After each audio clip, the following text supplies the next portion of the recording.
Well, good afternoon, good evening, everybody. Welcome to ULT San Diego.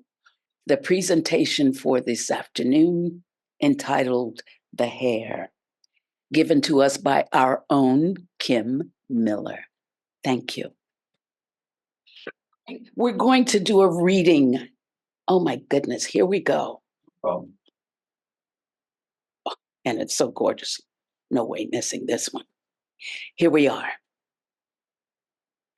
How can the theosophical practitioner attempt to catch the light which shines in darkness by a constant effort to read the meaning of every event which is a symbol? Events are emblems. Every phenomenon has its noumena. By educating himself, the practitioner can come to decipher the stable reality behind and within the mighty magic of Prakriti. All the mundane acts of life's routine are symbols, each with a meaning and a message. The act of waking every morning is analogous to the soul's preparing itself for a new incarnation. If he is wise, the student will use one noble thought in place of the prospective vision of the ego in Devachan. The act of bathing is a baptism, cleansing the body for the soul to dwell in. To remember great ideas, to repeat holy words, is to invite the inner ego to guide our conduct. This is symbolized in the sacred thread ceremony of the Hindu or the Parsi. To breakfast is a symbol. To go to work is a symbol. To seek recreation is a symbol. To return home to one's kin is a symbol. To retire is a symbol. Birthday is a symbol. Funeral is a symbol. Marriage is a symbol. The uniting of the personal to the individual self. Life becomes sacred because all its acts and events are looked upon as sacraments. The home of the theosophist is a temple where minds worship to gain enlightenment, where hearts feel peace and bliss, where hands are active to create beauty of form as a feeling, where amity energizes all to better and nobler living. All these constitute an ideal, but every ideal is realizable. Let us try to realize the ideal theosophy holds aloft for the Grihastha, the gentle man. Doesn't say. Okay, our own Kim Miller. I wanted to say that if there's anything good that is shared in this talk, it would have come from two sources. One of them is the article on hair, which is in the symbols article section of the Theosophy Trust Memorial Library. And then the other is, of course, from the teacher Raghavan Iyer. And and also The Secret Doctrine from H.P. Blavatsky. And if there's a errata, that's all because of me. So the topic of hair, it kind of changes if you're looking at it as just hair or the hair. And the way that it was presented on the website here is the hair, which is referring directly to the hairs of Brahma, which is a really esoteric subject. So I'm going to kind of drop the definite article the and just talk about hair itself for a little while, because that's a little bit more within my wheelhouse. And then we'll share some quotes from H.P. Blavatsky and try to make some sense of them. So here's a beautiful quote from Helen Valborg The sun shares its hair amongst the ragged clouds, and 7 horses carry it streaming across the sky. So here we see sun as its rays as hair of the sun. And from Hermes, hair has been associated with the life force and the power of the mind. So we can keep that in our minds as we explore this topic. Uh, what does it mean to have an expression of life force? What does it mean to have an expression of the power of our mind? Hair is a symbol of that. So, what does that mean? Another guiding question that we could have throughout this subject is, can we become caretakers then of great streaming energies symbolized by hair? These streaming energies which would revolutionize our lives and affect all the world about us. So, what does it mean to become a caretaker of great streaming energies coming from the inside to the outside? So, today You know, I'll. I'm so sorry to bother you, and stop. We can see the speaker's notes, which I guess Oh, isn't the first thing in the world, but that speaker's notes window thing was covering up your slide. So just for the future. okay. Interesting. Because before you weren't able to, but I don't care because I don't have any notes. Oh, I'll just be as surprised as you are with what comes up next. Oh God. Okay. So basically I'm going to talk about what is hair and the physically and the social cultural aspects and what it might symbolize metaphysically and the implications for us. What should we do with this information? So the structure of hair itself, physically, involves 3 basic structures here. Um, I don't know if you can see the arrow of my mouse. Can you? yes. Okay, so the arrow of my mouse is showing the actual hair coming out of the follicle, which is this little cylindrical area that has a base, which has active region of cellular division called mitosis in this bulb area, where the papilla are rapidly dividing and creating this hair that is going to extrude outwards. There's a sebaceous gland that adds oils, and the hair erector muscle, which when flexed, it will cause the hair to go straight up or lay flat. And you can see this happening on your arms when they respond. When we're cold, the hairs will go up, or because of great fear, it can go up. And the hair itself that's coming out is not alive. It's composed of mostly keratin, which is a carbon substance that is extruded from the body. If we think about it, the body can excrete all kinds of things. Um, One could go down the list of things that the body gives off, but all of those are in the moment, representing what's the state of the body. Hair does that too. It combines what minerals are available in the bloodstream and the environment of the body itself is reflected in the composition of the hair that's coming out. But because the hair remains, it's a living record of past physiological states. So the outer hairs that we see are almost like ice cores, if one imagines scientists drilling into an ice sheet.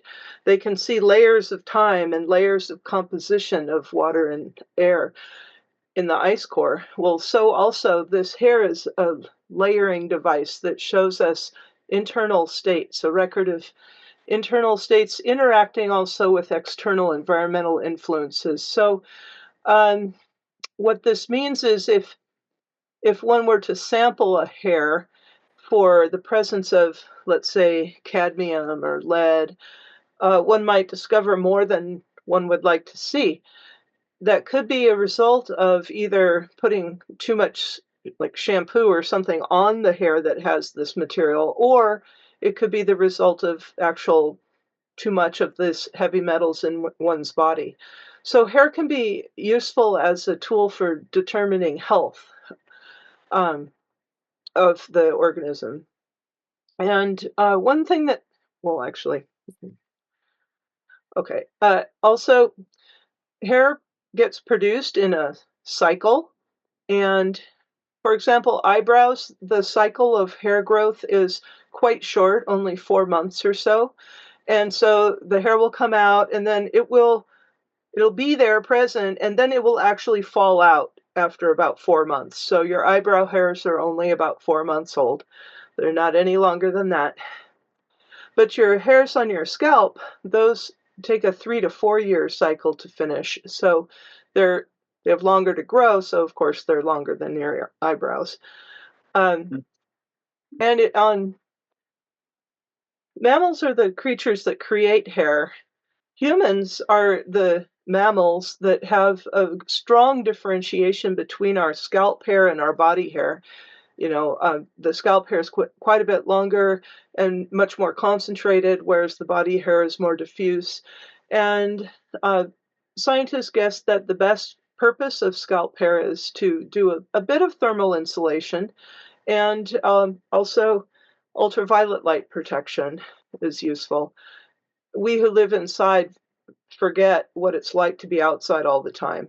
And it's true that when you live outside, you get exposed to a lot of radiance from the sun, even if you're in a northern climate. So it is useful to have that screening. So if I can do this, I don't know if this will work. Can you see this animation? Yes. Yes. Okay, can you, and this, okay, so here's the different phases of hair growing out of its papilla. There's the place where it starts to grow, and then the follicle down here pinches off and allows the longer hair to just go out, while then the new hair forms. So now it's just repeating. The growth anagen phase is the growth phase. Oh, it's just done. I'll do it again. Okay, so this is the cycling of a hair follicle. Especially if it plays. Let's see. There we go.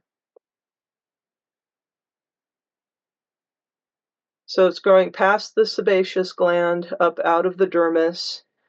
And then this phase, the catagen phase, is where the hair actually begins to withdraw from its growth area.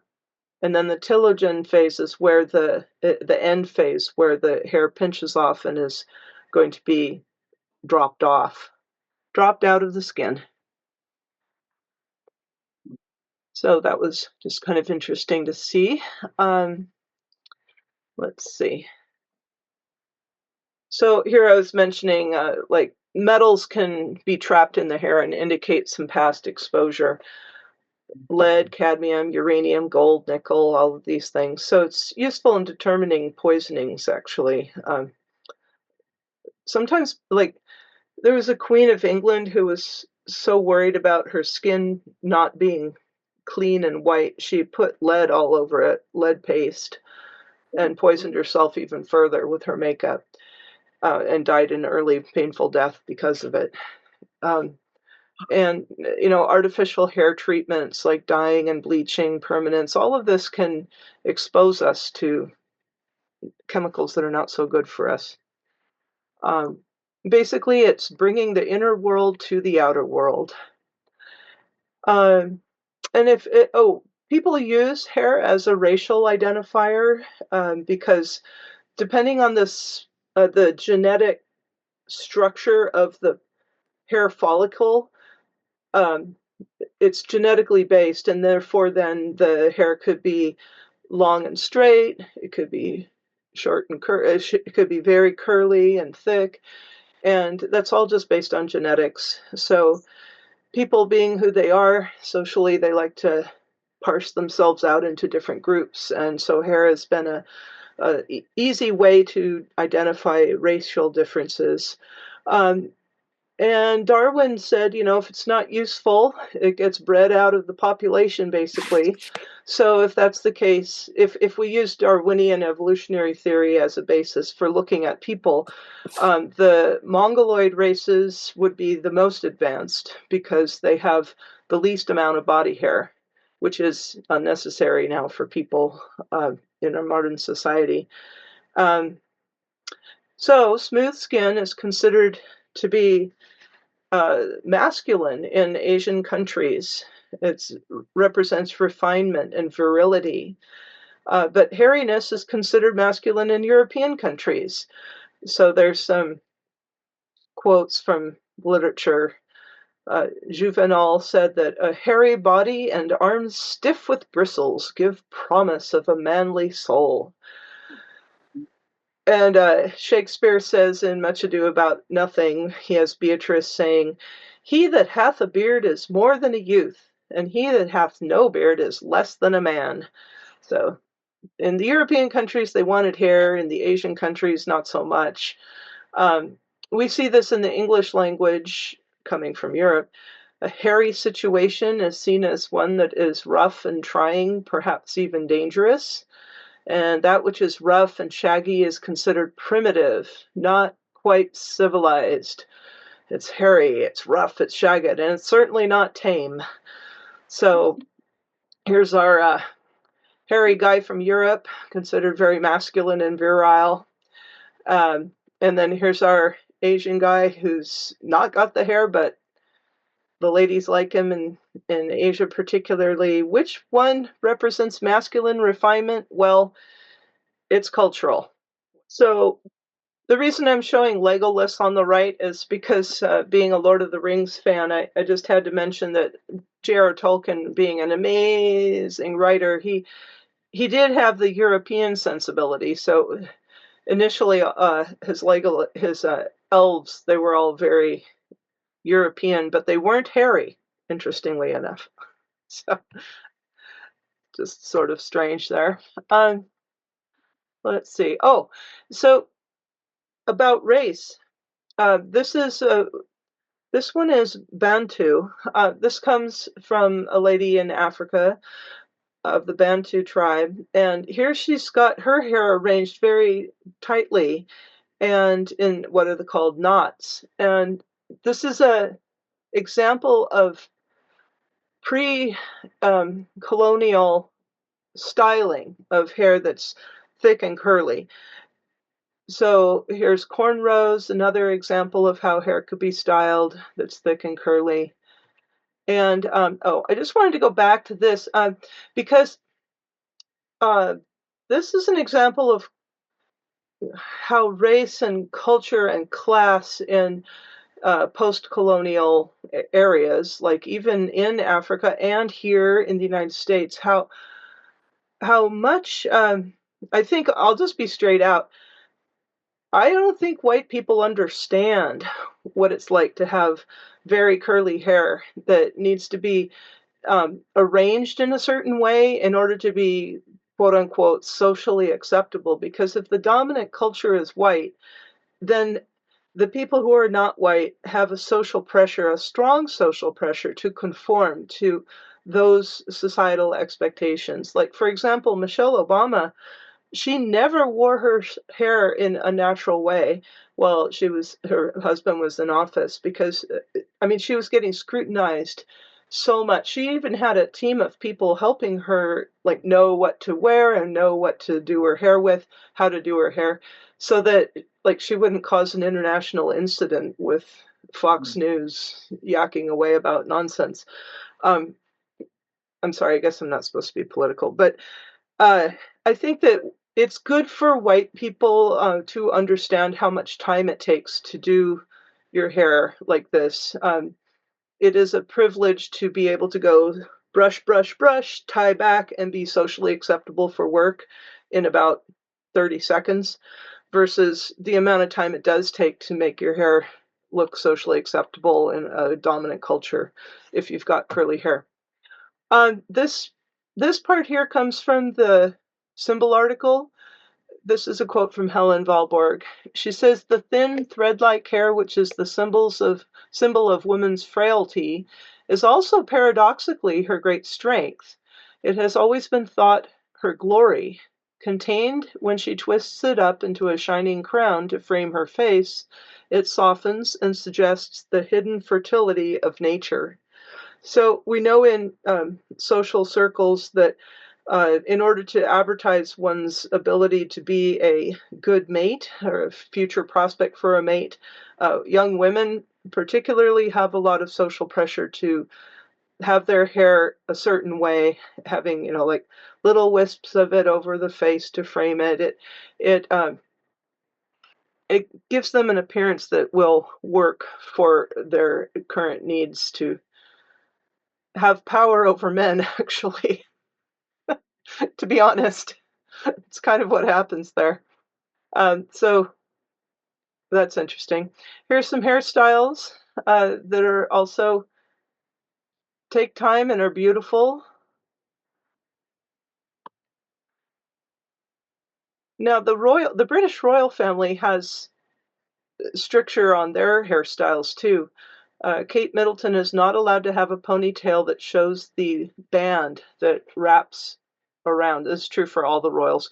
They cannot show their little rubber band or twisty tie or whatever they're using. They have to wrap their hair over it. There's all kinds of rules about that.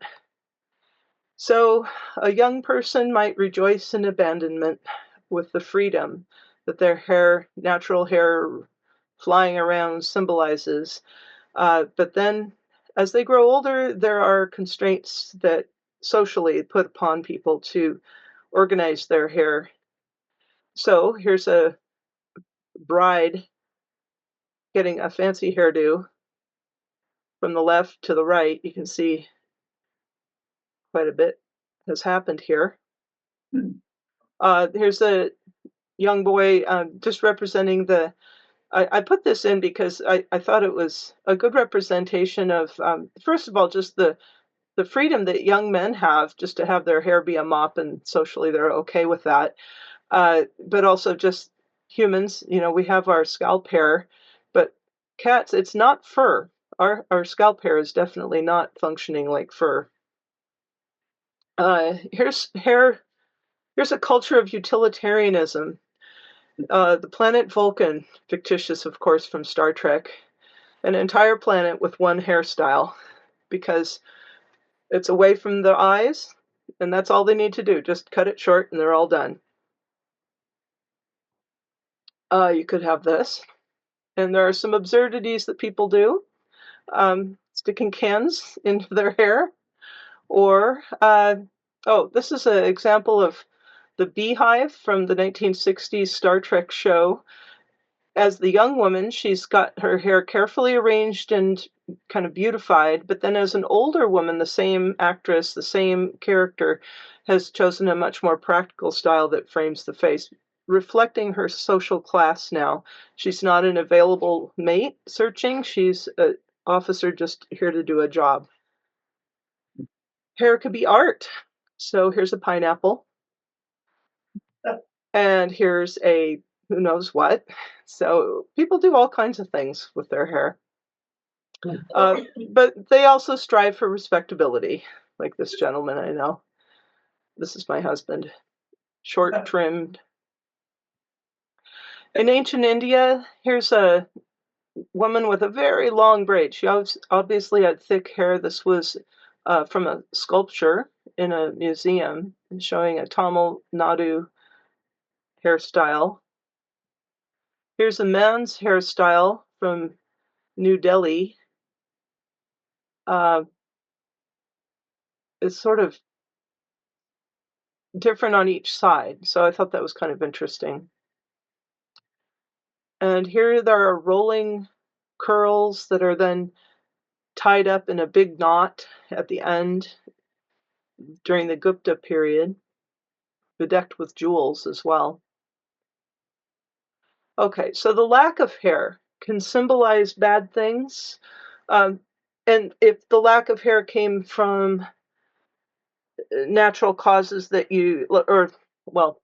let me just put it this way. If you didn't do it yourself, it can symbolize failure, poverty, The Hebrews deprecated baldness so much that their term for bald-headed actually became a general expression of profound contempt. And the association of long hair with privilege among ancient peoples illustrates the relationship between virility and power and an abundant growth of hair. Long hair symbolized the summer with all its brilliance and splendor, whilst the shortening or loss of hair characterized the weakness of the winter sun. To lose one's hair was a sort of death, a step closer to the final loss of personal individual life energy. So mourners of the dead deliberately shave their hair, and people tend to want to pull out their hair in lamentation, offer it on the grave. But there's a distinction between voluntarily giving up your hair and involuntarily.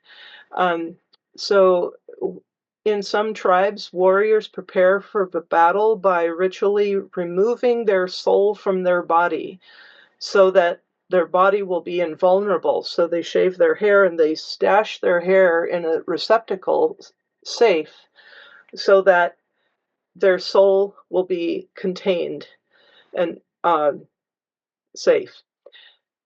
And also, hair has been closely connected with the brain and with functions of memory. So people thought that when people had dementia and were losing their memory and their hair, that there was a correlation. So the soul, in that sense, was believed to have its seat in the hair. And so they would be concerned about who's influencing one's hair. There's a magical influence that one could gain over someone whose hair they possess. So there's a concern about loss of control of one's soul stuff.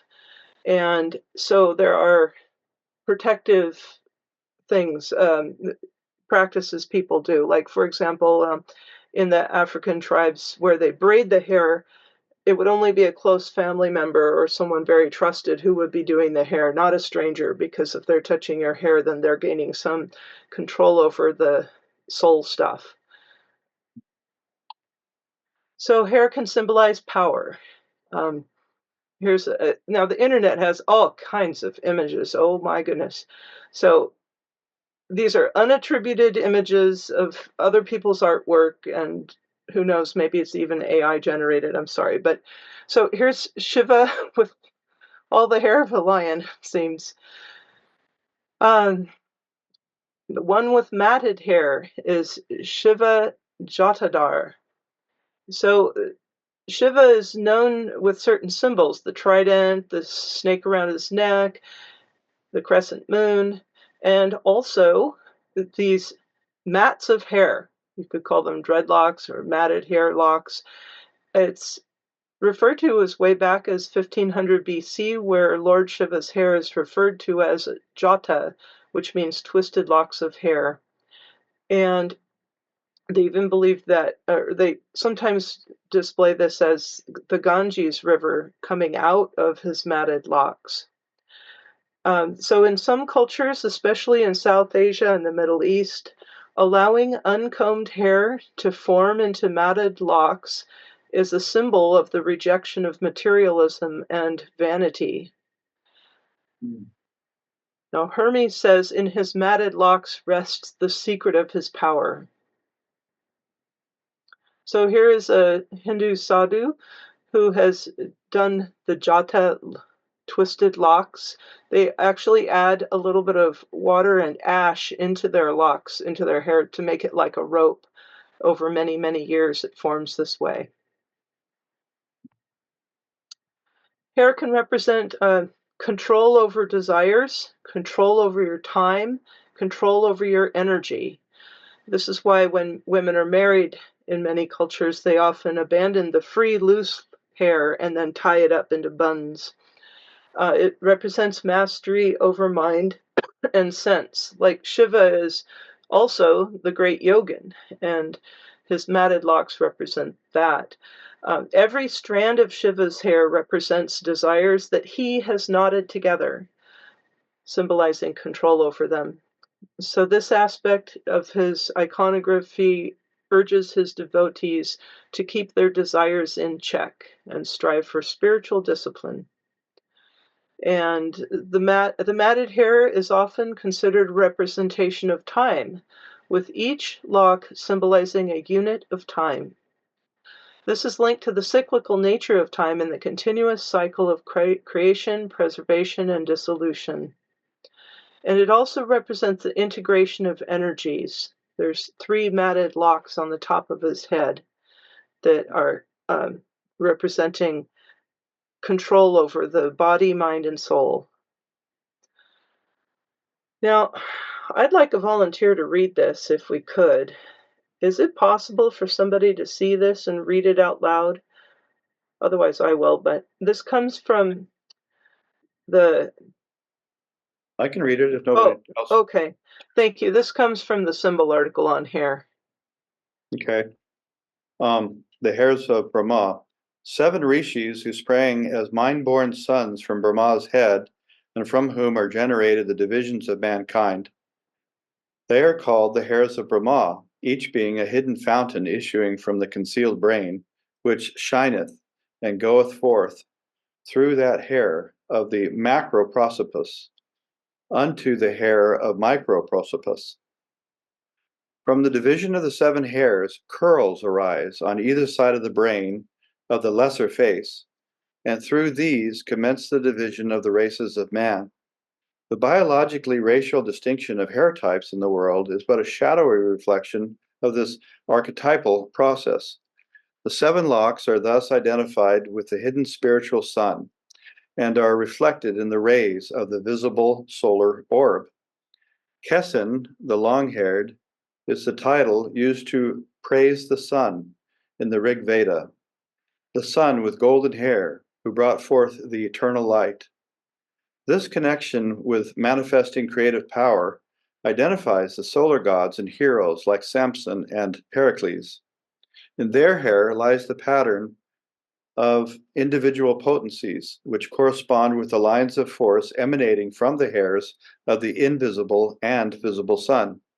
Just as the hair is the bridging link between the inner and the outer man as he relates to a cultural or physical environment, so the hairs of Brahma or of the central spiritual sun are the lines that connect the macrocosm with the microcosm in 7-fold planes and divisions.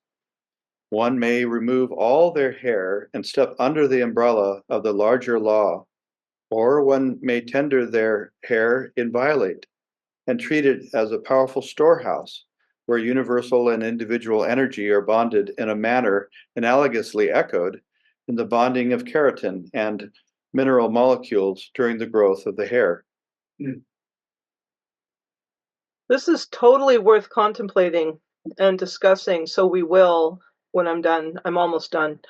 I would just like to highlight that last sentence, that one has a choice. One may remove all their hair and step under the umbrella of the larger law. Remember, this is not having it removed for you. This is deciding to let it go. Last piece that we need to develop, which is this bishop. Or one may tender their hair inviolate and treat it as a powerful storehouse. So there's a choice of removing or keeping it. And if you keep it, it's a powerful storehouse where universal and individual energy are bonded. So we'll come back to this. The macroprosopus, I didn't know what that was, so I looked it up. It says it's representing one of the 4 magical elements in the Kabbalah, and probably representing one of the 4 simple elements, air, water, earth, or fire. Macroprosopus means creator of the great world. The microprosopus is one of the 4 magical elements in the Kabbalah, probably representing one of the 4 simple elements, air, earth, fire, or water. The word means creator of the little world. So there are Kabbalistic images that involve these, which is not this. This is a sadhu with long hair, basically. And this is from the Secret Doctrine. which is pretty abstract. How am I doing on time? You're doing okay, yeah. Yeah, okay. Well, then I'll read this. This is talking about on earth is repeating a mystery that is on the divine plane. The son of the Immaculate Celestial Virgin, or the undifferentiated cosmic protyle, matter in its infinitude. So the son of the Immaculate Celestial Virgin is born again on earth as the son of the terrestrial Eve, our Mother Earth, and becomes humanity as a total, past, present, and future. For Jehovah, or Jod-He-Vau-He, he is androgyne, or both male and female. Above the sun is the whole cosmos, below he is mankind. So there's this idea of the above and below, the macro and the micro, the reflection below of what is above. The triad or triangle becomes tetractys, the sacred Pythagorean number, the perfect square, and a six-faced cube on earth. The macroprosopus, the great face, is now microprosopus, the lesser face, or, as the Kabbalists have it, the Ancient of Days, descending on Adam Kadmon, whom he uses as his vehicle to manifest through, gets transformed into Tetragrammaton. It is now in the lap of Maya, quote, the great illusion, and between itself and the reality has the astral light, the great deceiver of man's limited senses, unless knowledge through Paramartha Satya comes to the rescue. So the hairs of Brahma, or of the central spiritual sun, are the lines that connect the macrocosm with the microcosm in sevenfold planes and divisions.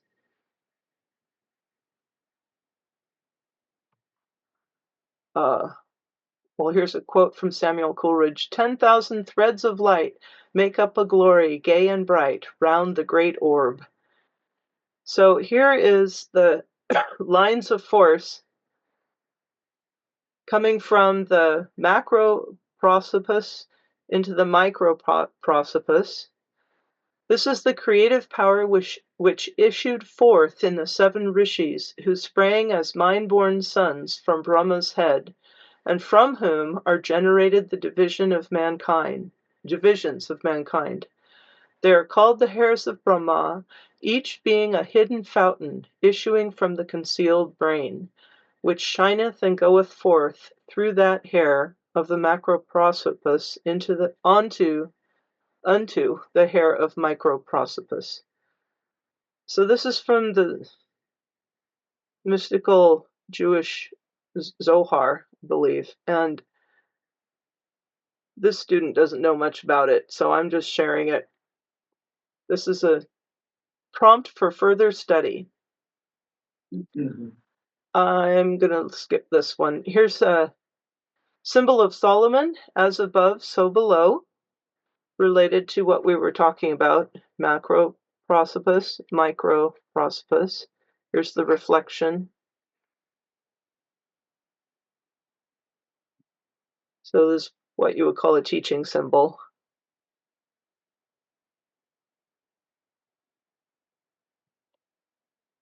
Yeah, I think we read some of this here. Yeah, I actually repeated that. This was an exploration of the seven rishis who sprang as mind-born sons from Brahma's head. They are not as this student understands. It's the Sapta Rishis are not. HPB says that a Theosophist does not worship the Sapta Rishis. So I got into. I found this from William Quan Judge. This is in The Path. Somebody asked him, those who fall off from our living human Mahatmas to fall into the Sapta Rishis, the star Rishis, are no Theosophists. He goes into this. I'm not sure if the star Rishis, the Sapta Rishis, is exactly what was meant earlier. So I don't know. This is a kind of a puzzle to me. I'll share the highlighted parts here. William Quan Judge says, well, this is explained by the fact that there's two classes of beings able to influence mankind at large. One are the living human Mahatmas, and the other are non-human beings who, though not strictly in our stream of evolution, can and sometimes do affect certain human beings. For the purposes of this answer, but not at all as a full description, the Sapta Rishis, as meant by HPB, are in a very advanced class of elementals, able sometimes to communicate with man, and by their apparent knowledge to make him suppose them to be high spiritual beings, regularly evolved from the human stage. But in fact, they are not human spirits, but of the same character as some of the devas of the Hindus, and only by accident, as it were, work to the real benefit of the race. Thought that was interesting. So that is to say, by communicating with them, one is deflected from the normal line of human development. So here's a warning. In some cases, they have influenced certain mediums who, being deluded or rather dazzled by the extraordinary experiences passed through, do not lean to the human side of spiritual evolution. Now, on the other hand, the living human Mahatmas form the direct link with the human spirits of all degrees, who have charge of human spiritual evolution. So there is a definite orientation, Judge is suggesting through this, to really get in line with and resonate to the influence of our living human Mahatmas. They are our guides, they're our elder brothers who show the way. They are representative of what is golden within us. The lines of force they create, that the Mahatmas generate through their ideation, is what we would be well put to follow. Oh goodness. Okay. Just as the hair is the bridging link between the inner and the outer man as he relates to a cultural or physical environment, so the hairs of Brahma, or the central spiritual sun, are the lines that connect the macrocosm with the microcosm in sevenfold planes and divisions. And this is where we think that the Mahatmas are going to be our guides, bridging that gap between the macro and the micro. So, going back to our guiding question, how can we become caretakers of great streaming energies, which would revolutionize our lives and affect all the world about us? How can we conceptualize and feel this? After all, a sacred thread and the tuft of hair, without a pure heart and a spirit of toleration, do not make a Hindu, says M.K. Gandhi. So having a lot of words is great, but really conceptualizing and feeling the truth of this would be even better. So how can we do that? And that is how I'm going to end this little presentation. So if anybody has some suggestions or thoughts, we're welcome to share. Judy? Well, first of all, Kim, thank you. Oh, I'm sorry, I didn't mean to interrupt, but just wanted to say, Kim, thank you for such a beautiful and comprehensive presentation. The range of ideas is really wonderful. But I think that I don't see the screen with everybody on it, so I can't tell. Oh, maybe I should I stop sharing? Yeah. Okay. Okay. And there, let me see. See who's raising a hand. I think Yeah, Judy is.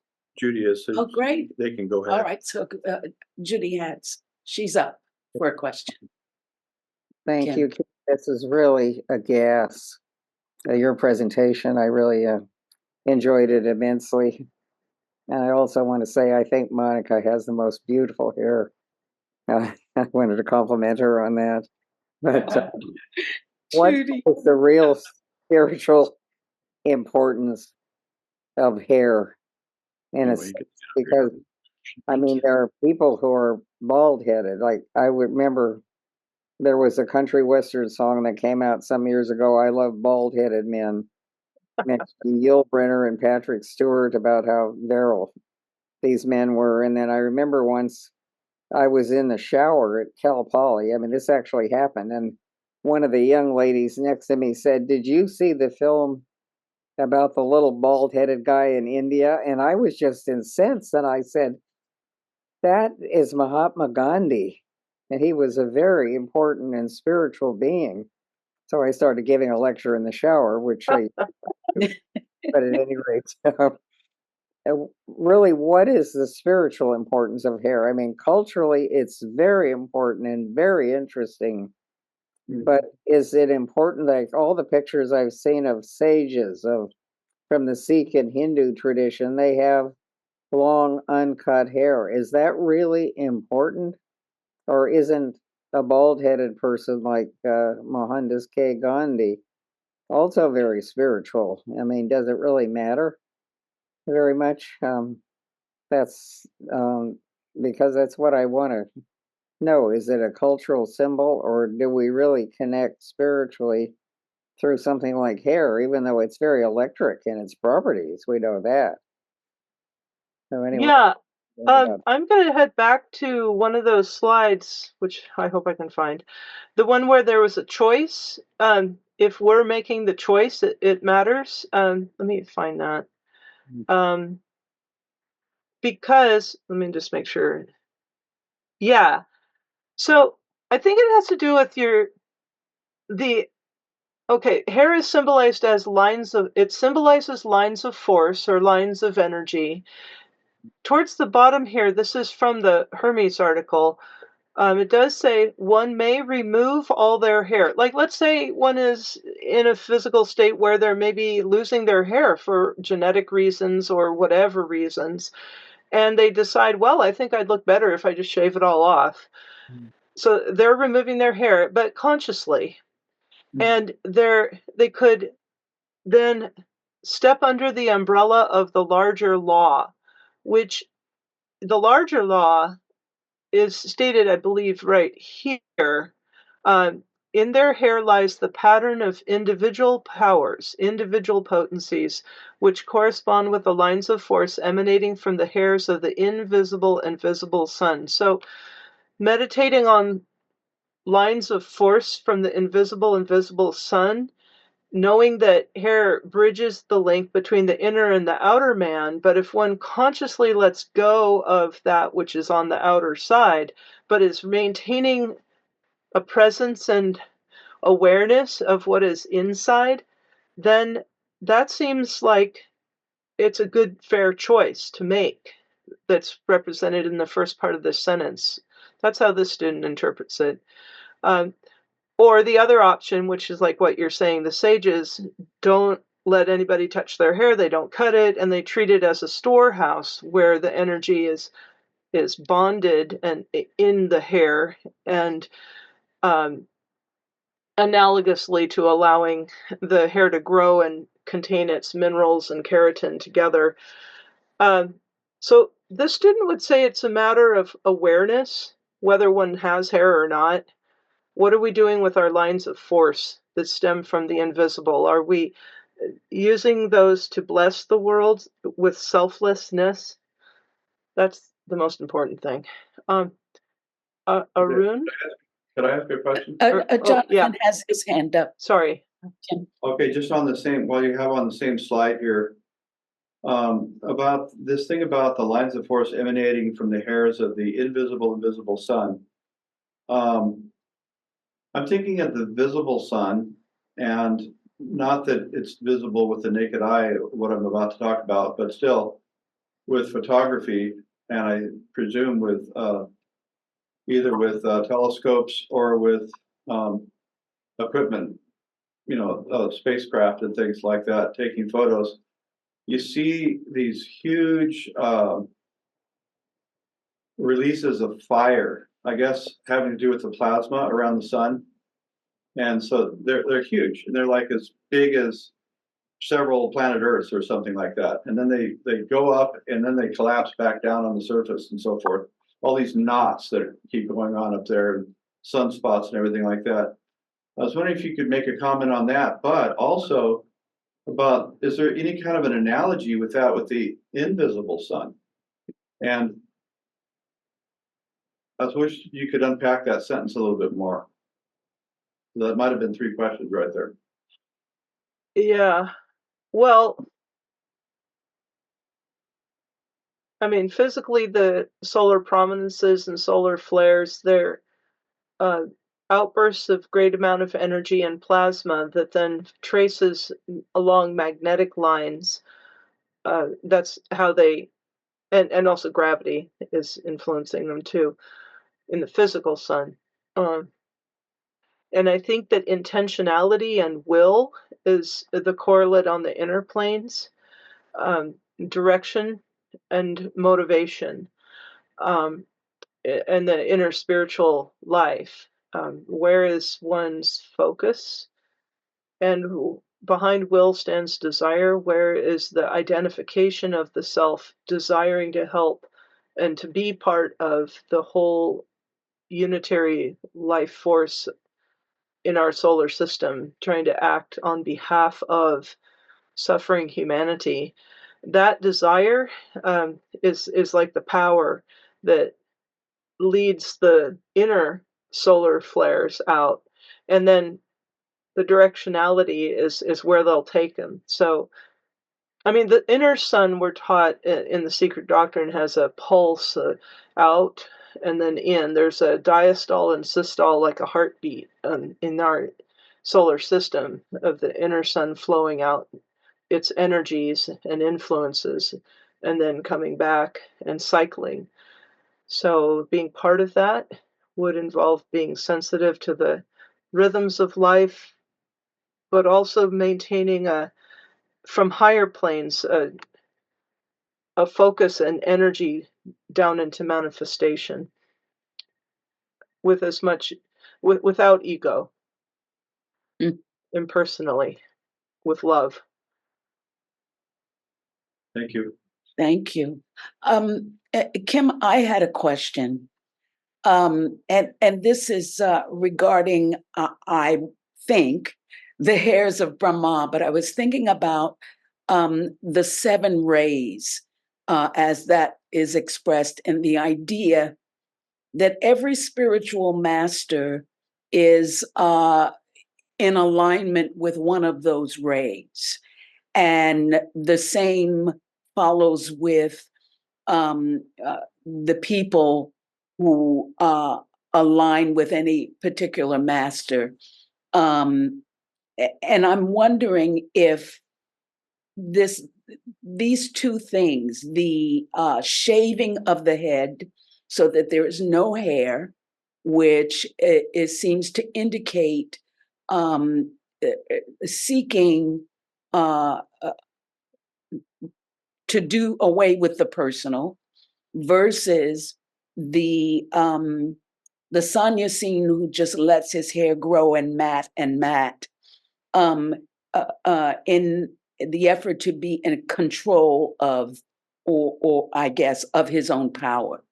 So I think the question that I am trying to get to is when man makes a choice of one of these 2 paths, is it necessarily true that they are aligning with their particular ray at the time, or is it, or would you think that it's more of a case of a karmic circumstance, say, of a given incarnation that would make one inclined to do one or the other? Am I making sense at all? Oh, I'm sure you are. I'm just not feeling very bright about it. I'm wondering, what would you think? I mean, I wonder if you have actually an inkling of which direction you're going as an answer. If somebody I, asked you, what would you say? well, I, I, I tend to think that the person who has decided to become a monk, let's say, and shave off the hair, and it's supposed to indicate the idea of giving up the personal, has moved out of the individuality uh, uh, place in development, but that doesn't mean there's less of evolvement. That I would know of. I'm just wondering if the Sanyasine who takes to himself, to just let the hair be what it is choosing to not be dogmatic. Does that have something to do with it? Can both be the same? In terms of the goal, the inner goal for the aspirant, but one not wanting to be under uh, uh, organized guidance. Yeah, I think I think it probably varies with the individual and what meaning they bring to it. Because there are rituals in the hair article. It mentioned that there are rituals people go through of shaving their hair to let go of the past and now start anew, and which makes sense. Um, and that has great meaning for people, and as long as they're really tied to that as a source of meaning, it will bear fruit. But any decision we make, it comes from a situation that karma brings us to, but the intensity and, well, the revolutionary nature of that decision will have to do with the intensity of the vow that we bring to it. And that has to do with the cognitive state that we're in and the feeling state. So we bring it to that position. Um, I have lost the screen, Jonathan, but thank you so much. I just wondered if each choice is a specific I don't know. I'm sorry. Um, Arun, I think, has his hand up. There we go. Arun? Yeah, hello. Yes, I also was going to ask something similar, and this is the ritualistic shaving of the hair. It's very common in the Indian tradition, but also many indigenous cultures around the world. In the Indian tradition, between the age of 1 and 3, of the eldest son gets his hair shaven. I know I had my hair shaven. It's called babri. And then again, when the father dies, the eldest son again has his hair cut off. So we had people at school, who had their head shaven and used to have their friends laugh at them, but it was actually very sensitive because it symbolized that their father had passed away. As far as the young one is concerned, it seems to be common in many traditions. It's like you're being guided by spiritual beings, and until you have this ritual and head shaven, they leave you, and your parents then look after you. Some sort of significance of that sort. Can you repeat the last part? Is there significance to? Well, the idea is that when you are first born, then you are looked after by guardians, not in this world, but then until the time you have your ritual, your babri, your head shaven, then it means then the guardians leave you and your parents then take over guardianship. Oh, yeah. Well, that's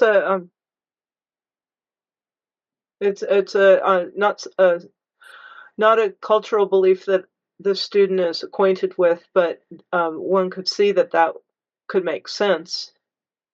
Um, I don't know if that's true for everyone, but it sounds like a meaningful cultural belief. Sorry, I'm not really an expert. That's all right. Just- That's all good. No worries. So great. Thank Yeah, you. thank you. Both of you. Okay, now Miluka has something in the chat. Miluka, would you rather read it out yourself? Sure.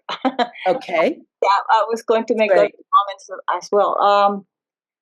The hair is in itself but an accumulator of the energy of him who grew it, and cannot more cure of itself than a stored electricity can turn a will until liberated and conducted to the objective point.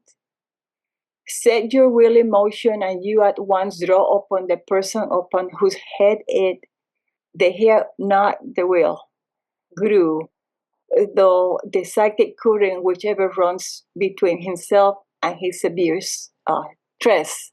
This is in the Mahatma letter. There are other notes there too. By my other comments are that I talked to a nun and I asked her why she shaved her hair, and she said that is a way to like purifying yourself. They do it for purification and humility. And then I know in Puerto Rico, in some sort of a chapel called the Christ Chapel, they have the body of this old, they call it a saint.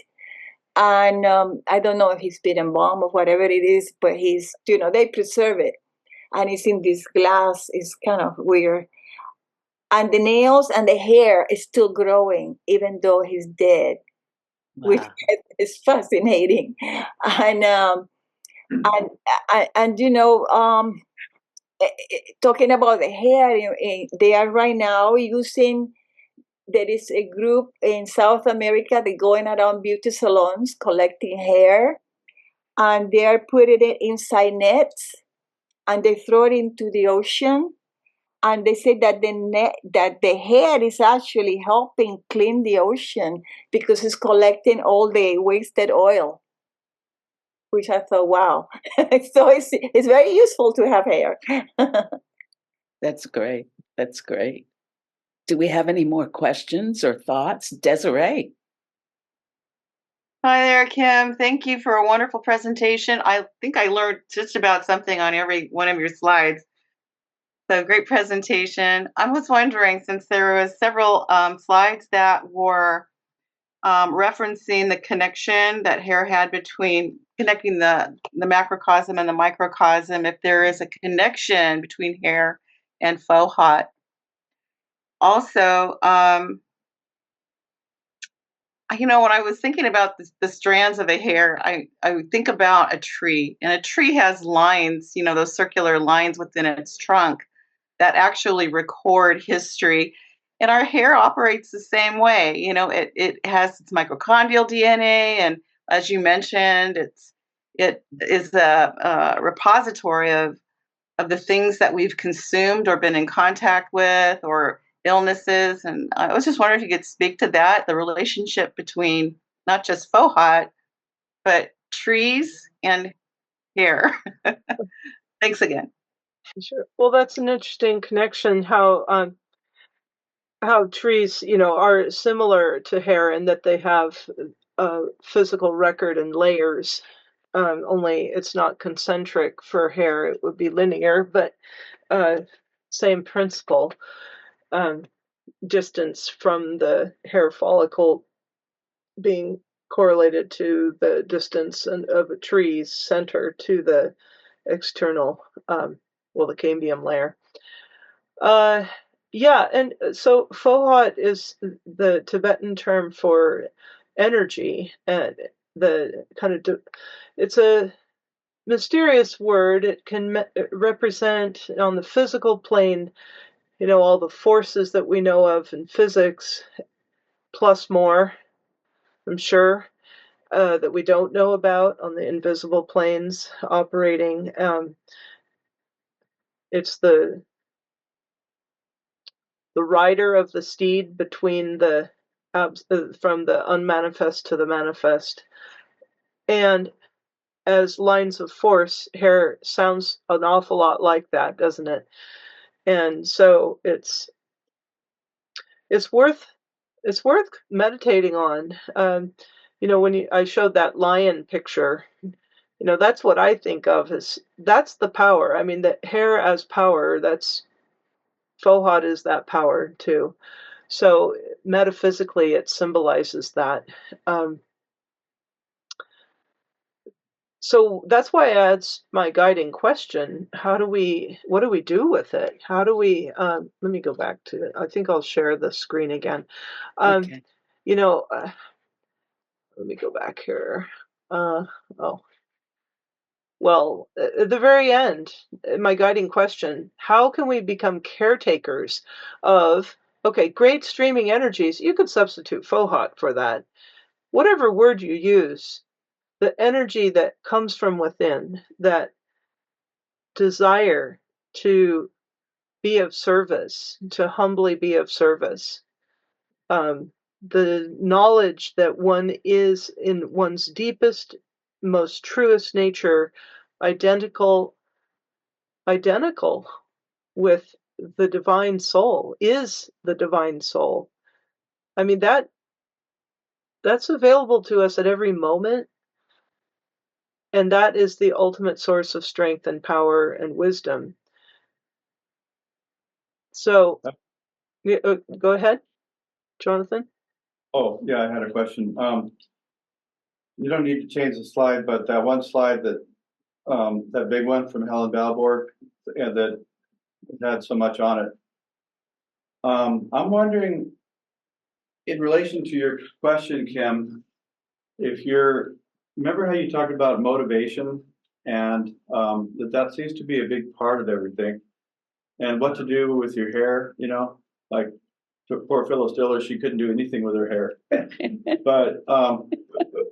But anyway, so let's say that a monk would shave their hair for different reasons than maybe a yogi would keep their hair. Okay. And they might both have to do with renunciation in a different way. Yeah. One is renouncing or letting go of magnetism that draws you towards the past, perhaps. Another one might be thinking of oneself as a trustee of energy and of magnetism that can be used in an occult way in relation to humanity. But either way, it seems like your question it has to do with trusteeship, and which in turn has to do with motive. And they could both be egolessness. The monk might be the egolessness of shedding, right, and renouncing. But the yogi, for their reasons, might be the egolessness of trusteeship, of retaining the energy, storing it for the betterment of the future or the betterment of humanity. Either way, it would be egolessness, perhaps. That's a really good idea. I like That's that. great. That's great. Yeah. I like it too. Kim, I wanted to say also that you are the one who chose the reading before your presentation, and it's so inspiring. And it really, you know, if there's anything we can do with any sense of immediacy or right away, it's this entire list that is given here of how we use our thinking. Yeah. And how and philosophy definitely takes us out of the physical for the sake of the physical and being trapped in it, to seeing it as an outpicturing of whatever may be going on in higher portions of our being. But this really does just send it home for this student, and I feel grateful that you gave it to us to be heard out loud. The idea that it says here, all the mundane acts of life's routine are symbols. So I think that we can still have the heart Shakti and love humanity every day, and still grow in that impersonal way of seeing that everything is a symbol of the higher activities of life. So thank you for that.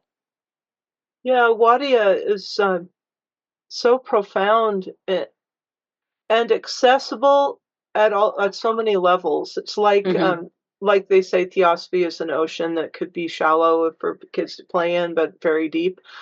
Yes. And that passage that we shared with Wadia is that way. Because okay, I can understand.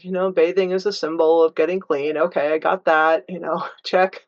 But then, if you look at it at deeper levels, what is purification? How do we become a trustee of all that we have, which is, and I don't mean material things, I mean the gift of breath. Everything that Wadia mentions, it can be seen at a deeper level. Yes.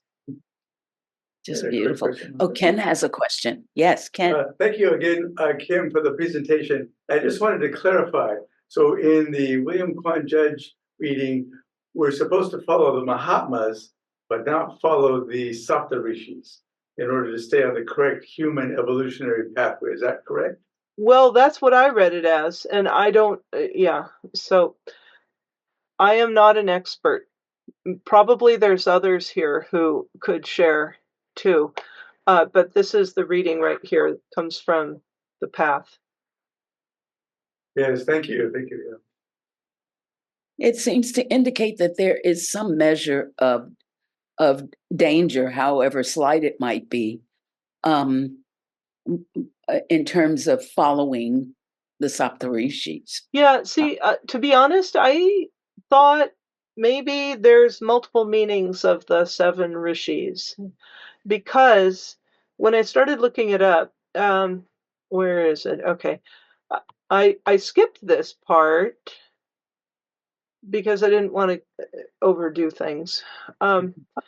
But there's a part here, this is from HPB, about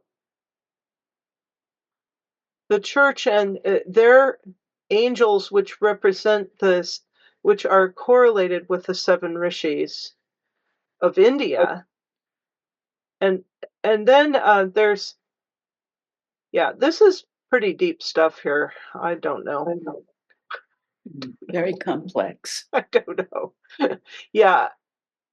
And then there's more, let's see, not here. I think I skipped this slide completely somewhere, but there's a listing of 7 rishis in Hinduism, which is, I don't think what she was referring to, or what was being referred to at all by Judge, but I'll leave it on this slide if anybody wants to read. Okay. Yeah, I see here there's reference to the usual names. It says accepted are Michael, Gabriel, Raphael, Uriel, Jehudiel. So that we know from but there is the translation. I don't know. I'm just wondering if this sense of caution that seems to be put out there is because how does one know if one is actually in alignment with the authentic force that these beings operate in, or some disguise or taking advantage of measure of immaturity, spiritual immaturity. I don't know, but it just seems to indicate that we walk a safer path, perhaps with the elder brothers. Mm-hmm. So I don't know. Yeah, that's where I ended up, was taking the advice of Mrs. Iyer, who I had the great privilege of learning from, where when I would get involved with questions about things like this, she would just say, well, maybe that's something that will be answered at a later time in your development, but what you can do right now is pack your bags, get ready for the trip, do what's Great. clear that's right in front of you. We're out of time and our battery's crashing. Okay. All right. Well, listen, Kim Miller, thank you so much for your presentation.